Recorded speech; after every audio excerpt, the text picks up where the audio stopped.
It's time for our favorite meal of the day, dessert, and we're cooking all of these recipes in a pie iron.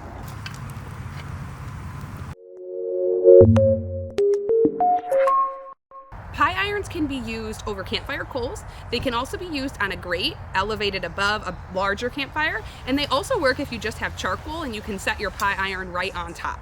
So even if you don't have a campfire going, pie irons are still a cooking tool you can use. No matter how you cook them and what you put in them, you are going to create these hot handheld pockets of dessert goodness that everyone is going to love. Here are my favorite recipes to cook in a pie iron. Let's start with raspberry Nutella Hobo pies. Now I always spray my pie iron first. This helps anything on the inside that oozes out not to get stuck on. You can use any type of bread for these recipes. You're gonna see lots of variations in this video. For this one, I'm using cinnamon bread. I like to butter the outside of each one as well to give it a little extra crisp. Inside this one goes Nutella, raspberries, chocolate chips, and marshmallows. We're going to toast it up over the campfire or pieces of charcoal for a couple of minutes and then dig in. This one's messy, but it's good. This next one, strawberry cheesecake hobo pies, are one of my favorite pie iron desserts.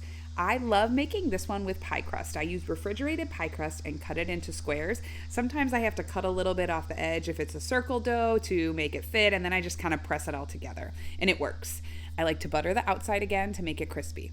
Inside this one, we're gonna layer in cream cheese, strawberry pie filling. Now you could also use strawberry preserves or fresh strawberries with sugar. Then add some more cream cheese, put another piece of pie crust on top, and put some butter on that. We're gonna cook this in the campfire or on coals for about 7 minutes per side. The inside will be screaming hot, but it is so good. A quick side note on this, you can see I covered this pie iron with aluminum foil. This makes for super easy cleanup, and I had to make a few more recipes after this one, which is why I did it, but I tried to avoid wrapping it in aluminum foil because aluminum can leach into food at high temperatures, so I prefer just using cooking spray if possible. Next up is the first pie iron dessert I ever made that started my obsession for it all. These are apple cinnamon hobo pies. Peel and thinly slice 2 Granny Smith apples and then add to those 1 tablespoon of flour, a 1/4 cup of brown sugar, a 1/2 teaspoon of cinnamon, and a pinch of salt. Coat the apples well and set them aside. You can also use canned apple pie here to make it even easier. Lay your cinnamon roll between a piece of parchment paper and roll it out using a rolling pin, or in my case, the side of a juice glass. Place a flattened cinnamon roll on the bottom of your pie iron and add in some of that apple mixture. Top it with another flattened cinnamon roll on top, trying to press the edges together if possible. Cook over campfire coals for about 20 minutes, flipping halfway through, and you've got a delicious dessert, or maybe even breakfast.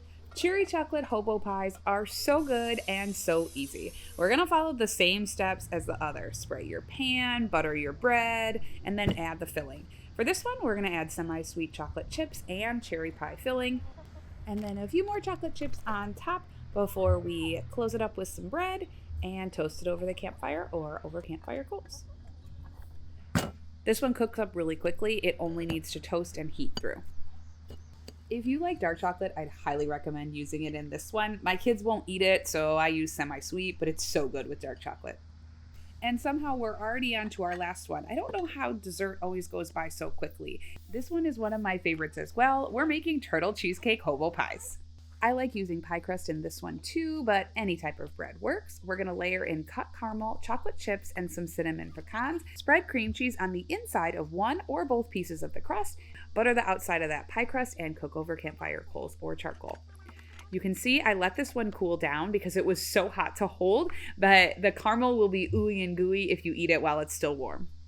Now, we don't only use these for desserts, we also love them for breakfast and lunch and dinner. I will make sure to link those videos above so you can check those out as well.